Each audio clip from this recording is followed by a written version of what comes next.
Now, as long as people were happy syncing their lips to random song or movie dialogue, this was just another avenue for dumb mass entertainment.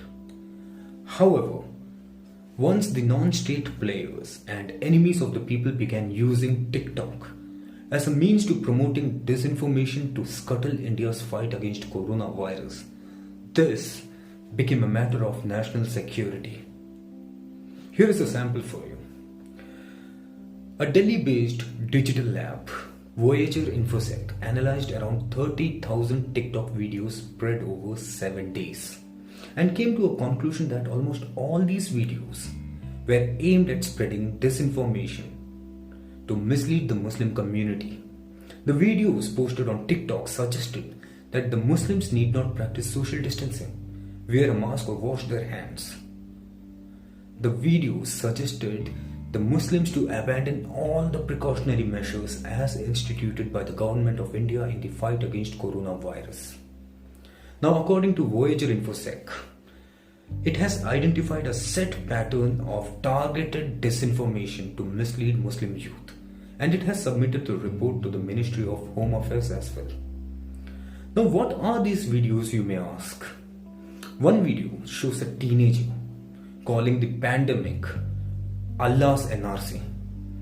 Another video shows a man telling his friend that he need not be worried as coronavirus does not strike down a Muslim. He goes on to suggest that hugging each other and shaking hands is a way to cure coronavirus. According to Voyager Infosec, almost all these videos were made using professional grade softwares.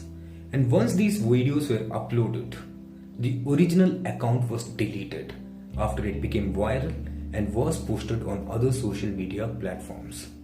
Now, why would somebody do that? The reasoning is very simple.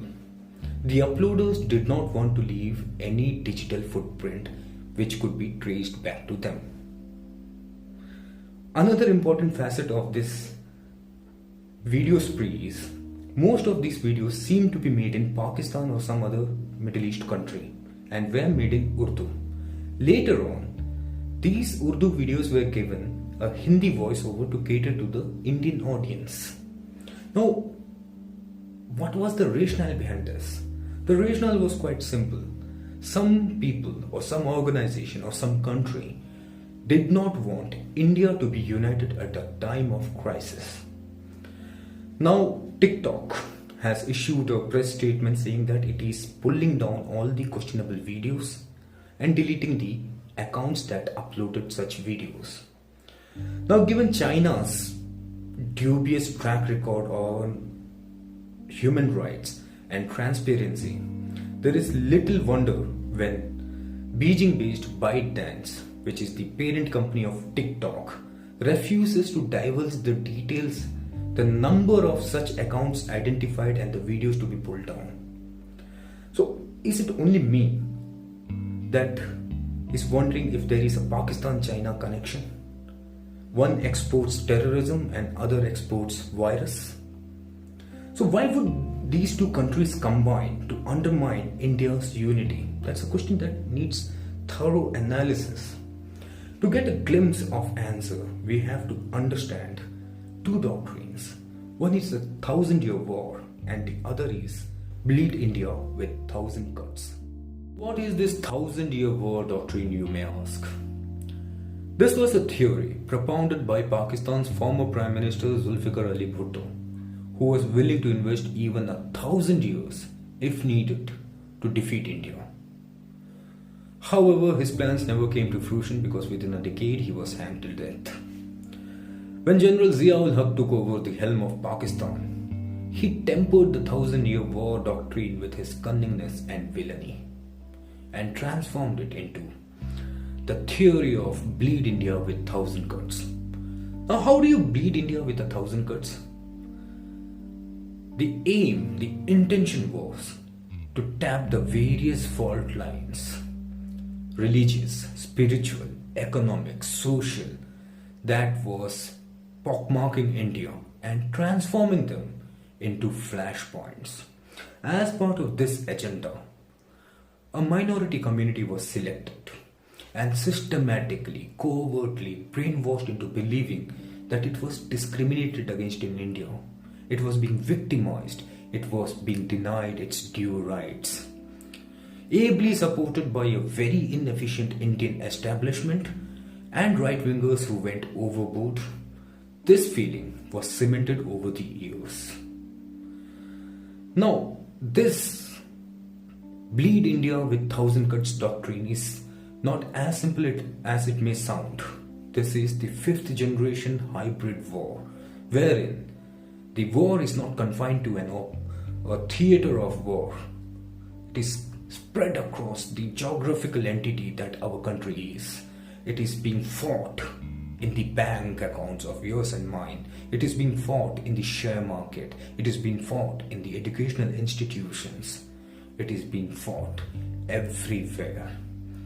This is where TikTok as a handy tool comes into play. Battered by a barrage of videos that suggest that the entire community is discriminated against, is being victimized, is being denied its right. It buttresses the feeling, it cements the feeling that there is something wrong. They are actually isolated, and their isolation can only be broken if they unite among themselves. This unity comes at the expense of the broader unity, the Indian unity. And this is where Pakistan succeeds. So the nefarious nexus between China and Pakistan is ably demonstrated by the way TikTok has taken over the Indian imagination by storm. The emergence of TikTok is a sign of decadence, a worrying sign, wherein people opting for senseless, mindless entertainment are getting indoctrinated.